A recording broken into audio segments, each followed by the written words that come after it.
Now, listen, the president's encouragement notwithstanding about bragging, a second term is not about a reward for the first. Second term is about finishing what we started, right? It's great to have the tools to be able to close the achievement gap, but we still have an achievement gap to close. We need to finish what we started. We've done a lot of important work moving this economy to the innovation economy of tomorrow. The life sciences and biotech, IT, clean tech.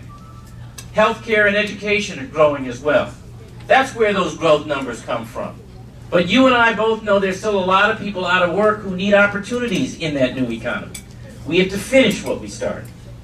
97.5% of our residents have health insurance today. No other state in America can touch that.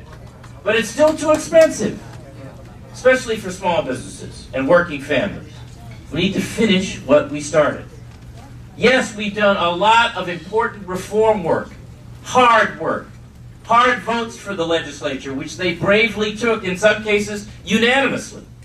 But if you just picked up the paper a couple weeks ago and saw what's going on in probation, you see we have not finished changing the way your business is done on Beacon Hill. We need to finish what we started.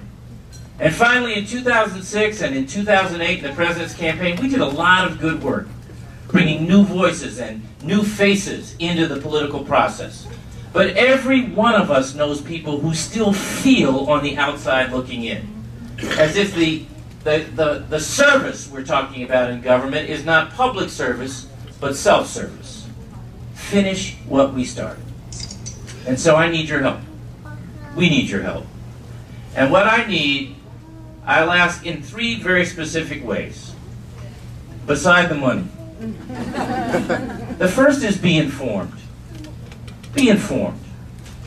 I have found that of all of the challenges in this job, and there are many, one of the hardest is being heard over the din of hate radio and all the folks who stand on the sidelines and root for failure. Root for failure. You might not know we've had the most productive legislative sessions in 30 years. So I ask you, get the fact sheets that are here. Go on the website. Check out the accomplishments and also what remains to be done, so you see where we're going. And that enables you to do the second thing I need you to do, which is to make it personal. Talk to somebody. Talk to your friends, your neighbors, your coworkers, your family members. And I have a radical idea. Talk to somebody who doesn't already agree with us. I'm not kidding. Engage. Engage. We got to model the kind of politics that says we don't have to agree on everything before we can work together on anything. And the third thing I ask you to do is to believe. And when I say believe, I mean believe in our values. I'm not governor of the Democrats.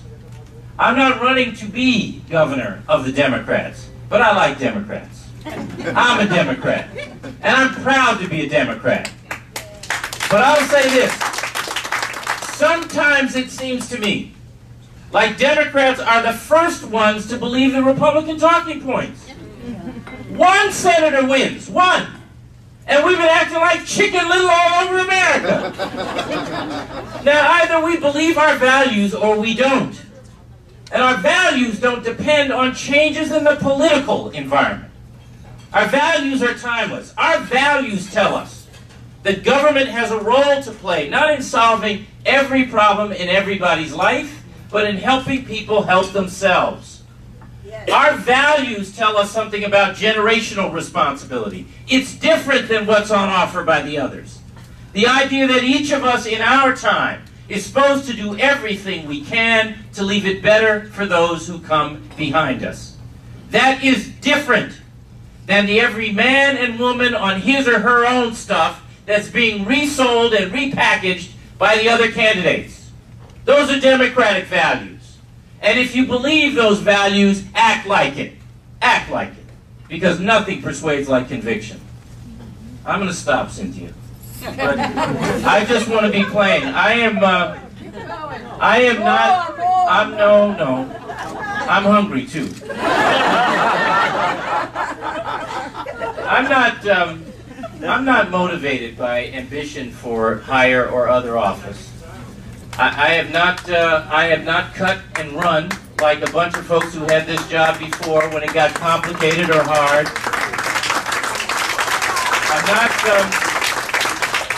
I'm not motivated by entitlement. I don't feel entitled to the job. I think you should have to compete for it. And I welcome the competition. I certainly am not, I'm not motivated by, powerful interests who say, hurry up and get in there so you can look after us. I think I've also shown you I will stand up to anybody if that is what is required to meet our generational responsibility. What motivates me is gratitude. And it's very personal. And it has everything to do with coming here in 1970 at age 14 from welfare on the south side of Chicago.